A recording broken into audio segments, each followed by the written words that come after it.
Assalamu alaikum class 7th. This is your 8th lecture of topic how I learned swimming. As in the previous lecture we have discussed summary skills and also discussed the mind map of summary. Today we will discuss phonics, vocabulary words and use of a thesaurus. Okay, now let's start from the page number 38. First of all we will read the definition of minimal pairs. What are the minimal pairs? A minimal pair has two words that differ in only one sound which can be a vowel or a consonant. कहता है minimal pair क्या होते हैं? Two words होते हैं, दो ऐसे अल्फाज होते हैं जो कि डिफरेंट होते हैं सिर्फ एक साउंड में, और वो साउंड वॉल भी हो सकती है और कॉन्सोनेंट भी हो सकती है. अब जो है यहाँ हमें पेयर्स दिए हुए हैं, मिनिमल पेयर्स दिए गए हमें. पेयर आपको पता है कि हम जब दो वर्ड्स को हमने इकट्ठा किया, दो उनका जोड़ा बनाया तो वो पेयर बन गया. और मिनिमल होता है जिसमें आपके पास क्या हो, सिर्फ एक साउंड डिफरेंट हो दूसरे वर्ड से. अब इनको रीड आउट करते हैं हम. Well, tell. अब इसमें आप लोग क्लियरली दे सकते हैं सिर्फ यहाँ व और ठ की जो है साउंड डिफरेंट है, बाकी यहाँ वेल में और टेल में सारी साउंड जो है सेम आ रही है. सेम एज जैसे है वेव, गेव. यहाँ व और ग की साउंड जो है डिफरेंट आ रही है, बाकी सारी सेम है, सेम एज दूसरे वर्ड्स हैं. No let's read. Wheat, well, tell.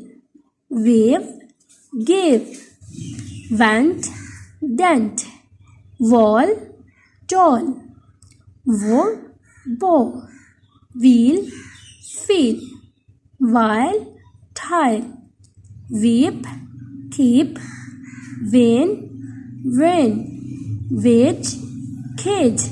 अब इसमें आप देखें कि सिर्फ इनकी जो फर्स्ट वाली साउंड है या सिर्फ एक साउंड है, वो वॉल या वॉल साउंड है या कॉन्सोनेंट साउंड है, डिफरेंट आ रही है. बाकी सारी साउंड जो मिनिमल पेयर्स की हैं वो सेम आ रही है. अगेन रीड करते हैं.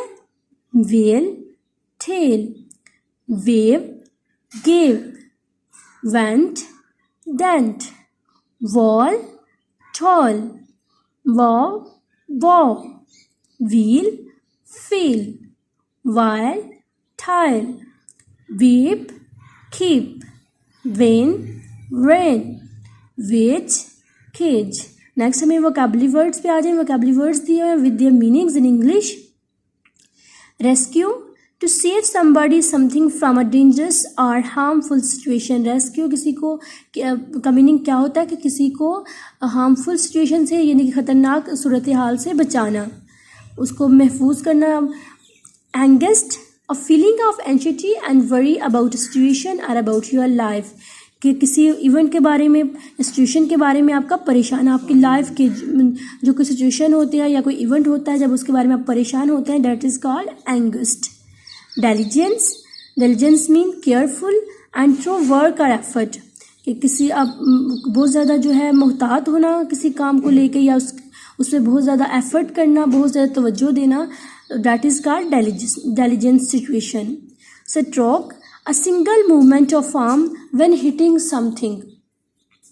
एक सिंगल मोमेंट है आर्म का जब आप किसी को हिट कर रहे होते हैं.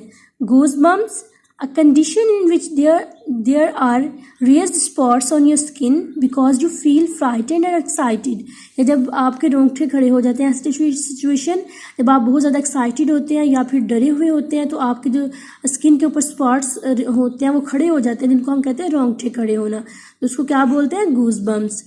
नेक्स्ट है यूज़ ऑफ ए थिसोरियस. थिसोरियस क्या होता है? जब हम अपनी वोकैबुलरी को यूज़ करने के लिए, वोकैबुलरी को इन्हांस करने के लिए, इम्प्रूव करने के लिए थिसोरियस जो है उनको यूज़ करते हैं. कहता है a thesaurus is a dictionary of words with the same meaning.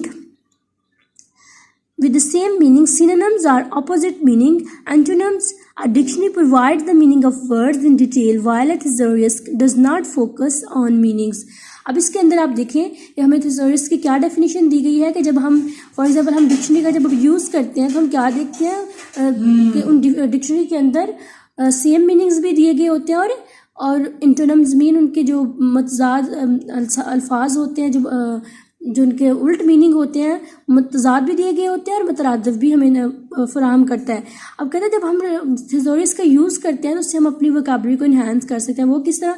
जब हमने एक वर्ड का मीनिंग निकाला, ठीक है, गूगल खोला या हमने डिक्शनरी खोली, थिसोरियस का हमने यूज़ किया, हमारे पास ऑप्शन आ जाता है ना. फॉर एग्जाम्पल आप गूगल पे किसी वर्ड को का मीनिंग सर्च करते हैं तो आपके पास ऑप्शन नेक्स्ट आ जाते हैं कि आप इसको थिसॉरस में खोलना चाह रहे हैं या फिर इंग्लिश डिक्शनरी में खोलना चाह रहे हैं या उर्दू डिक्शनरी में खोलना चाह रहे हैं, सारे आपके पास ऑप्शन आ जाते हैं।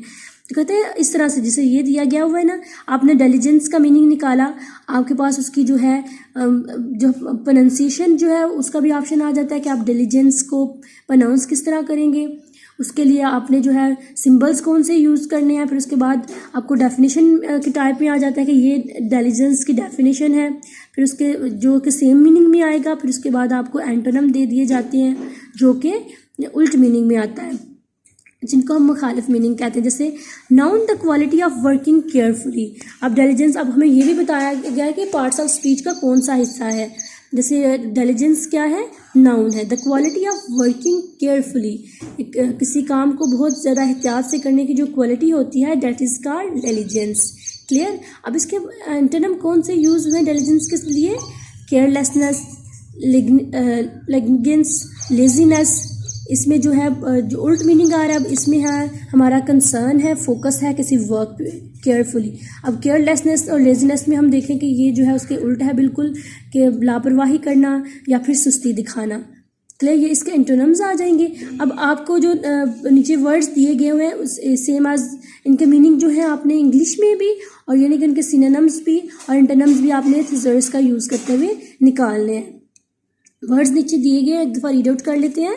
पियर्स, हम ख्याल, स्ट्रोक्स, हाथ फेरना, कंपोज्ड, मुश्तमिल, रिपीटेडली, बार बार, बोस्ट, फ्रोग देना।